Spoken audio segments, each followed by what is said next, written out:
Allo ba mama ba papa na pesi bino nyonso mbote bisika nyonso bozali partout na mokili mobimba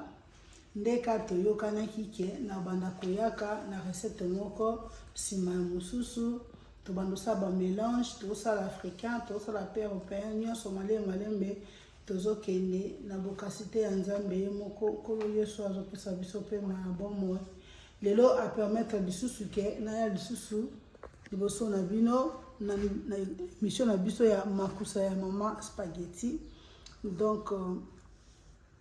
nango lelo na yesusu kondima na mbela na bino donc nazopesa mbote epa ya DJ Senge cameraman oyo asala kibozo bilili garçon belge l'homme donc mignon garçon merci. Donc na pesi bambote belé na pesi mbote belé pa ba fan nga nyonso bisika so bozali bisika so boninganga ndeka na yebisa bino ke na zongi na makusa et puis na théâtre l'émission eza vraiment ebelé mamba olakisa eza ebelé yango nazo senga kaka bosabone et kosala bien pona to lakisa oyo toyebi na mayele merci. Donc nazo senga Didi Osenge akita pour nato la kisabino recette na biso ya lelo ba mama tozo sala velouté donc velouté ya pomme de terre na carotte donc autrement dit ba benga ngo soupe to sala soupe ya pomme de terre na carotte yango wana papa Didi azokita pona to la kisa biloko nini to sala velouté na biso koyo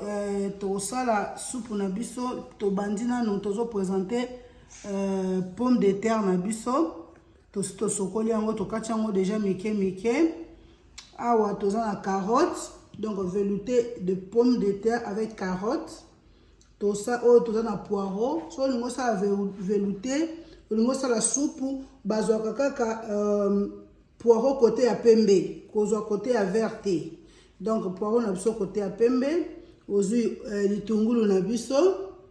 et puis na céleri na biso pe ka côté ya pembe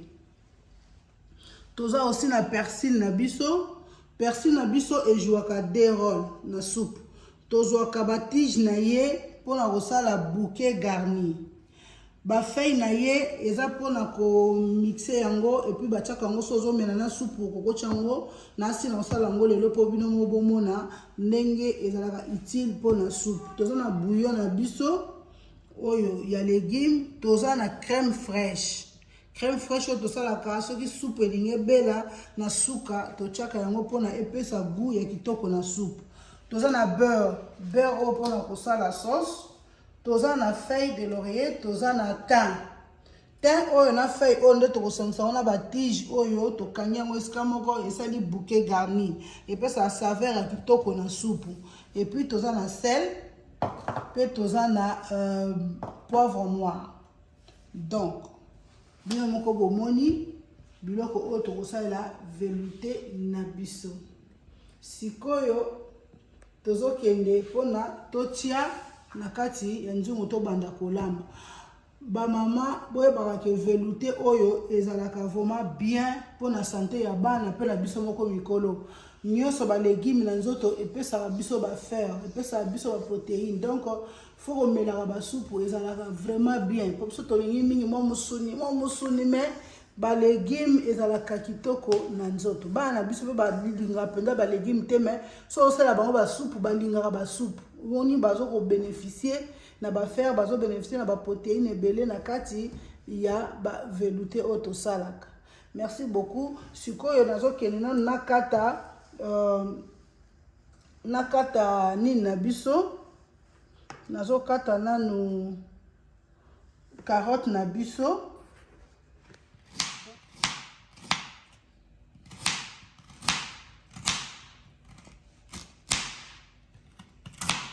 bapapa bomoni tosi tokati déjà biloko na biso nyonso matungulu bakata kokata no mike te bakataka minene parce que tokomixer yango na suka yango tosisi déjà kokata biloko na biso sikoyo tozokende na moto mpona kolakisa ndenge nini tokosala velouté na biso merci beaucoup biso yoyo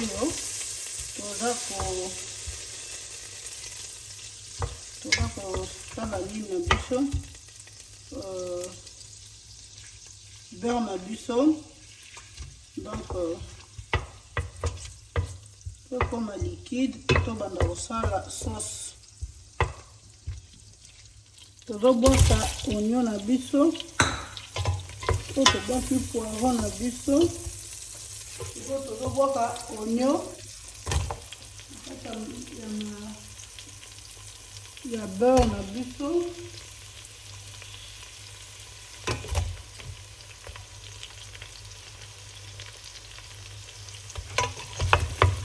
mama bosabone bamama bosabone mpo borate baplate mpo soki osabone ata otali te omona kaka yango moko ekokota deja ozomona ekosala biso bien osabone bamama bamama bamama bapapa bamama na ngai bamama Congo totie nini na biso céleri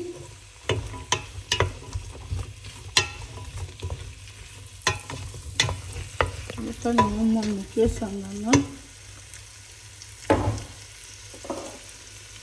totie sel na biso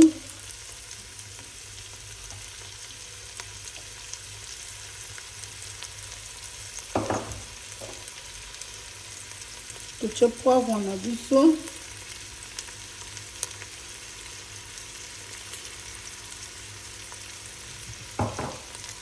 tobalisi mwa ndambu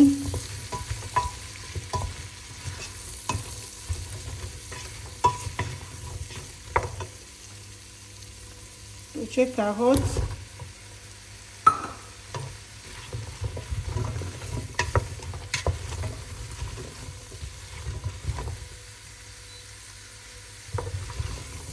carotte na biso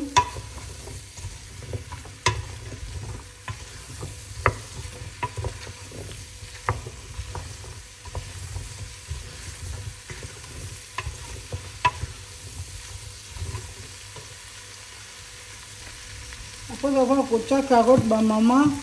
totie pomme de terre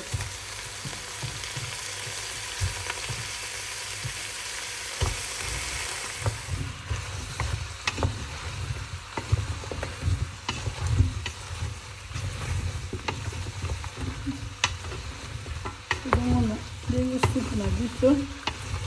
ezosangana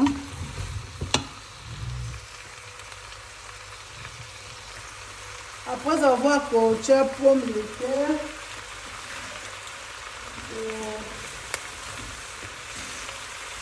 ezopréparer mai na biso oyo tokotia na soupe na biso bamama soupe oyo ezalaka nango misala vraimen ebele te donc ndenge nasali bongo nazwi bouillon nanga natie na mai nakopanza yango na mai donc mai oyo tokotia na supu yango tola na jus ya bouillon bamosusu babwakaka bouillon na kati mais nga nasepelaka kopanza yango deja na mai na basana kote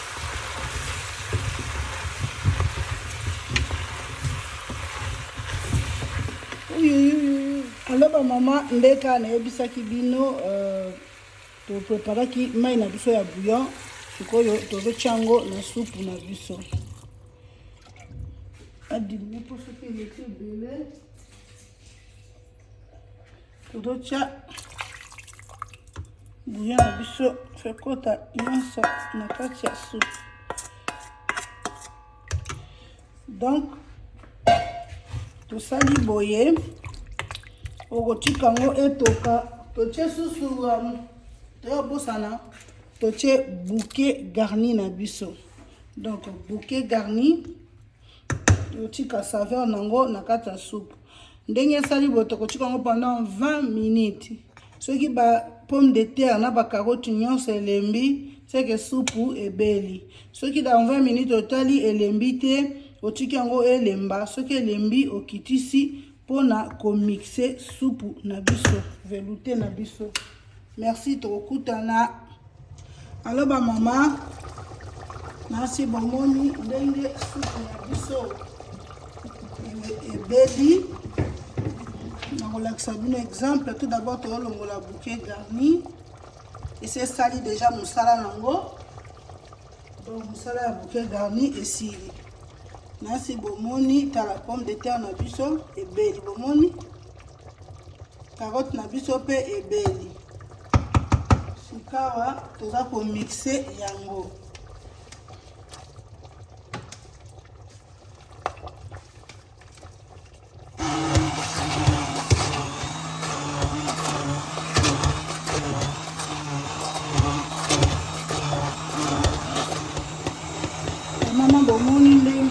Mixer soupe na biso bomoni ndenge ekomi mais malgré ça soki omixer boye mo bambuma moko ya mike mike etikalaka donc soki ozomela soupe ozosentir bambuma wana esalaka bien te yango sikoyo faut topase soupe na biso mpo ezala vraiment lisse na monoko donc tozosala pase au chinois donc yango pase au chinois donc tozopase soupe na biso pona ezala lekker pona kolia ezala vraiment kitoko. Donc c'est ça nasali boye nzunzu mususu na tie donc bangenza nyonso il faut vraiment etikala na kati ya passoire to babiso oyo tokomela supu toyoka bambuma te omoni neti botal omoni mare mixa meme bambuma eza quand même bambuma ezali yango il faut vraiment supu ezala lekere na monoko tant tokomela supu na biso ezala vraiment lekker soupe na biso deja tosi topase yango sikoyo tozotya crème fraîche tye crème fraîche na kati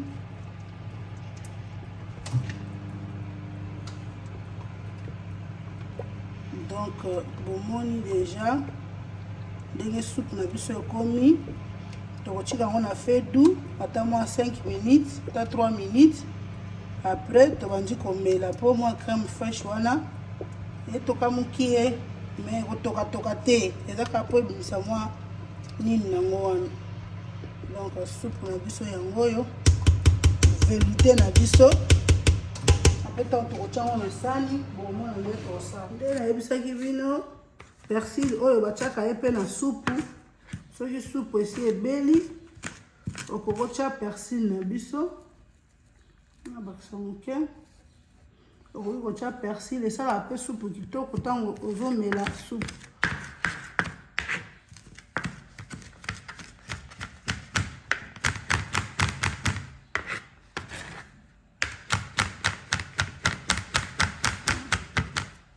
okomisi yango orango mike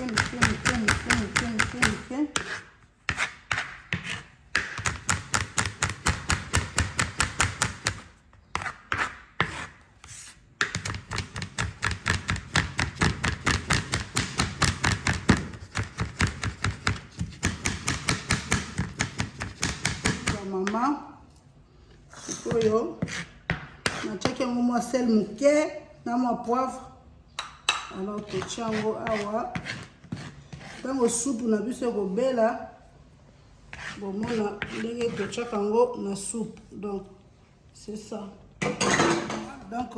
moni soupe na biso déjà ebeli sikoyo persil na biso oyo tosalaki batyaka yango mwa moke na supu onga lokwa nalinga yango mwa mingi na soupe